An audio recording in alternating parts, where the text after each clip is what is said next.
Quincas and I'm a synth DIY guy. I'm not an electrical engineer, but after a while playing with these things, I did learn a bit of how op amps work. And today's project is a buffered multi, which is very useful if you want to send CV to 3 different oscillators, for example, and you don't want any drop on the voltage so that they stay perfectly in tune. Using a passive multi, you might get a bit of a voltage drop. So we use a buffered multi. What does an op amp do? Basically, it tries to make so that both inputs have the same voltage. So it has an inverting input and a non-inverting input and an output, right? You feed it power too. So plus 12 minus 12. Bipolar power is usually what you use for op amps. Basically, a buffer is a voltage follower. What is a voltage follower? Well, it's something that outputs the same voltage that you put into it. The way to make a voltage follower is actually very simple. You make a direct feedback connection from the output to the inverting input. And you feed the non-inverting input, you feed your signal. Right? So let's call this a jack input. And you use a resistor to ground to set the input impedance. We want it to be high impedance, so we're going to use a 1 meg resistor, 1 mega ohms resistor to ground from the input. The op amp's going to read the voltage that's on this input. Let's say you put in 5 volts. So it's going to generate 5 volts out of the output to feed those into the inverting input, thus having the same voltage on both inputs. What happens is the inputs are high impedance, which means that not a lot of current goes through, a negligible amount of current goes through, therefore not loading down and reducing the voltage from the input. And it's going to reproduce that voltage in this output, but this output is actually a low impedance output. So one quad op amp, like a TL-074, quad op amp means it has 4 op amps in there. 7 pins on each side, each corner 1 op amp, and then the middle pins here are the energy pins. So negative actually goes on top and positive on bottom on this one. Now since we're going to deadbug this design, that's going to be mirrored, right? Because the chip's going to be upside down. So just keep that in mind. Anyway, continuing with our buffered multi design, we're going to use a quad so we can have 1 input buffer and 3 output buffers. So we're going to make another 3 buffers just like this one, fed from the output of this one, right? So we're gonna have feeding back here, another one over here, and another one down here, right? And these are gonna be our outputs, but we're gonna put in a small resistor to set a low output impedance. So experimentally, I've arrived at 100 ohms as a good value that keeps this input voltage precise. So this is output 1, output 2, and output 3. Alright, so this is so simple that it's very easy to deadbug it. Means you put the chip, glue it top down onto a copper panel. Outputs are all the extremities here. So pin 1, pin 7, pin 8, and pin 14. And the inverting inputs are always the next pin following the output. Those are all going to get tied, right? Like this. So we can just simply tie these pins together directly on the chip. Now the inputs are all going to get tied, well 3 of them anyway are going to get tied together, and they're going to come from this output right here. So this is another connection that can be done directly with little jumpers in here, right? So the output of the first op amp, which is actually here, but since they are tied, it doesn't matter where you get it from. That's going to go into the non-inverting inputs of the other 3 op amps. The first op amp's input is going to get connected to our input jack. And let's say this is ground on the input jack. We're going to put a resistor here, the 1 meg resistor right on the jack. And all of the other outputs, I'm only going to draw 1 because the other ones are the same, are going to go through a 100 ohms resistor to each output jack. Right? And they're ground too. So this is going to be replicated 3 times because we have 4 total op amps. 1 is going to be the input buffer and the other 3 are going to be output buffers. Alright, so let's make a panel for our Deadbug buffer. I've pre-measured here about 4 HP by 3U, which is ample room to set this. You could probably make it smaller, you could probably make it 2 HP if you want, but I like to have a little room to work. Basically the way we're going to set this up is we're going to have the chip, we're going to glue it on here, we're going to have our input down here, and the 3 outputs are going to be up here. And the copper is actually going to be ground, so that's going to be handy. Yeah, that looks good.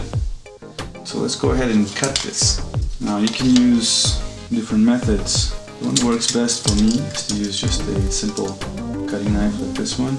Line up the ruler as well as you can and just start eating away at it with the utility knife. Just do many passes. I'm going to get through copper and then through the fiberglass on the other side.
So I decided to breadboard the circuit to test it. The thing with debugging is there's no sockets, so if the op amp doesn't work, you're out of luck. You have to disassemble the whole thing. This is the power strip from my Eurorack power supply, and that's supplying negative and positive voltage to the chip. I have 2 caps here, a 10 microfarad cap and a 100 nanofarads cap from each power line to ground. It's standard procedure to use 100 nanofarad caps as bypass caps in the supply pins of any op amp you use. As an input voltage, we're using the 5 volt line from my power supply into the input of the input buffer right here, which takes the 1 mega ohm resistor to ground. And all of the op amps outputs are jumped to their respective inverting inputs, right? So that should give us a voltage follower with the same output as the input, and that gets jumped to all 3 other non-inverting inputs. And then each output from the output buffers takes a 100 ohm resistor to a free node right here. And now we're going to measure it to make sure that the voltages are right. So I'm going to grab ground over here. And first I'm going to measure the input pin. It's kind of oscillating a little bit between 5.04 and 5.05. So now let's measure the outputs. They should measure the same. Here's output 1, 5.05. Let's measure output 2. There you go, 5.05. And here's the other one. So all 3 of our outputs are measuring the exact same voltage as our input, which is what we want on this. Alright, now let's build this thing. Let's start by mounting the jacks.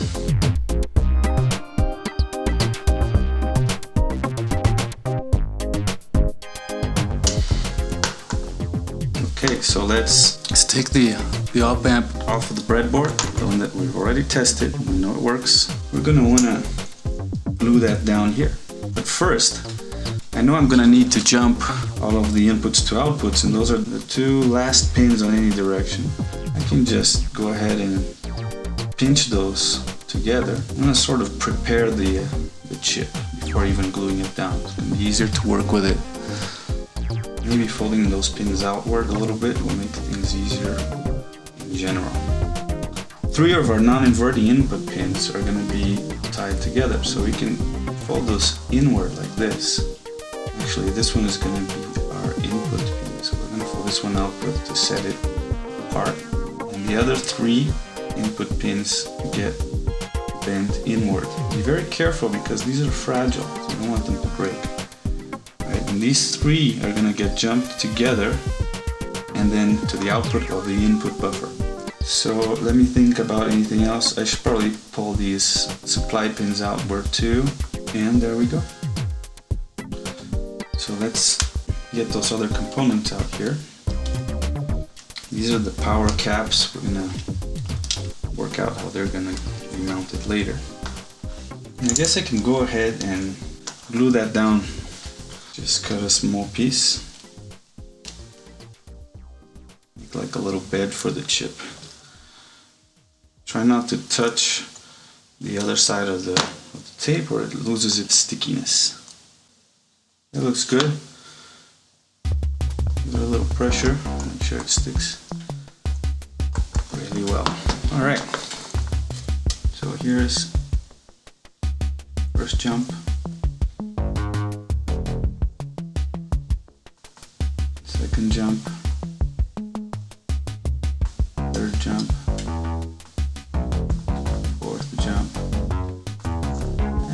Use a little bit of extra solder, it even makes it sturdier. So there we go, let's trim the excess.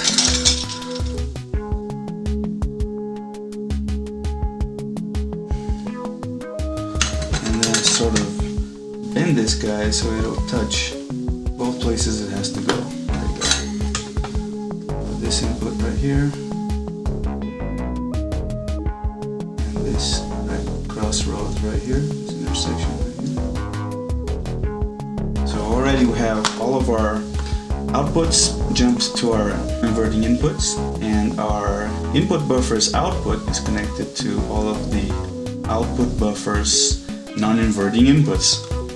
The input takes a 1 mega ohm resistor to ground. So we're gonna go ahead and make that connection. Clip off the extra from the resistor lead, solder the jumper to that input. Let's tin the input here. And now, since the panel is going to be our ground, we can just solder this resistor right onto copper on the panel. Clip off that extra lead. If we just solder one of these ground lugs to power supply ground, that'll automatically ground the whole panel, and that'll ground this resistor and the ground on all these three jacks right here, as well as the caps that we're going to put in pretty soon. So now let's get to the outputs. The outputs are going to take 100 ohm resistors.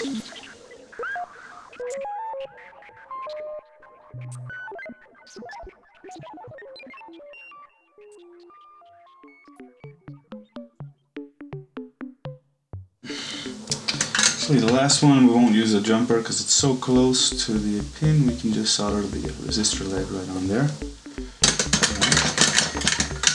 So now let's just feel all the connections, make sure they feel nice and sturdy. Okay, so we've got this almost done. So now let's do power. It's going to be a little bit of a drag trying to fit all these caps here. So when you use the polarized cap, the negative side is going to go there and the positive side is going to go on ground. Okay, so we can go ahead and tie both legs together on these caps. It's going to make it easier.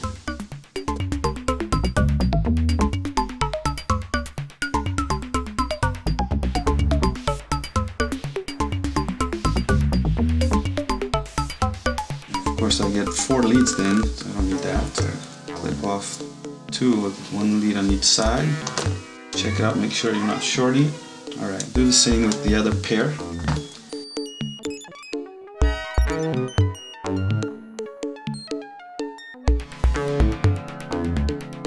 Let's tin between those supply pins. A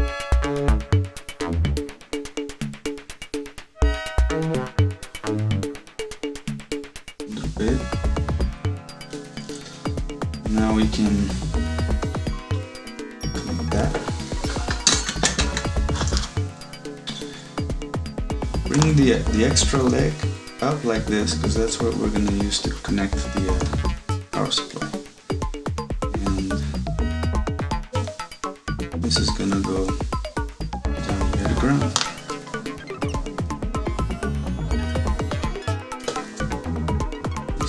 That's it. Now the same on the other side. Now keep in mind on this side, it's the polarized cap is inverted relative to the other side, meaning the positive side goes on the pin and the negative side of the cap is what goes to ground. That looks good. And ground again.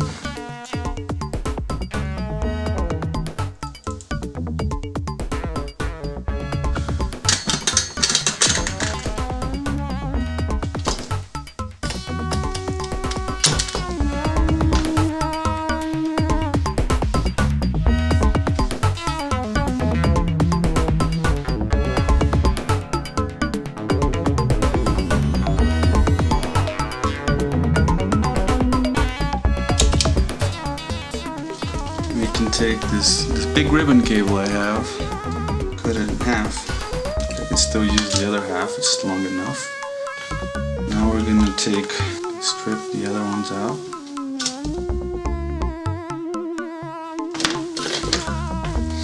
This is power positive, and this is power negative. And we should have 1, 2, 3, 4, 5, 6 in the middle for ground. Right?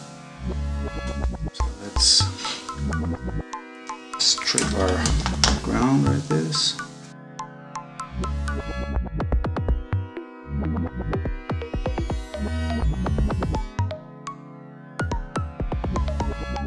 Now, I made a fatal mistake right here. Let's see if you can see it and identify it. I only noticed myself when I checked for shorts using my multimeter later. Alright, so I've soldered ground to one of the jacks, power negative to the bottom side of the opamp. You know, if the marking is towards the left, because it's mirrored from when you actually have it up, right? And positive power is connected to the top side. Now I'm gonna give this a good look with my loop to make sure that no wires are touching each other that shouldn't, anything like that. Looks good. Looks like I'm done. Let's go ahead and mount this bad boy and see if it works. Here's where you can see my fatal mistake. I shorted negative and positive power on that little piece of strip board. So always check for shorts before you plug anything in.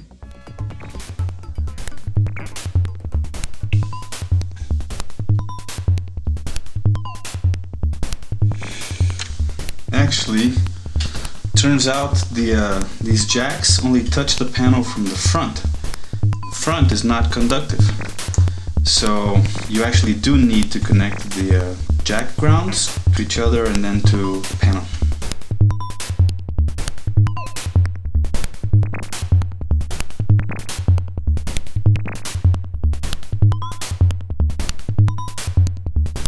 Looks better. All the grounds are connected.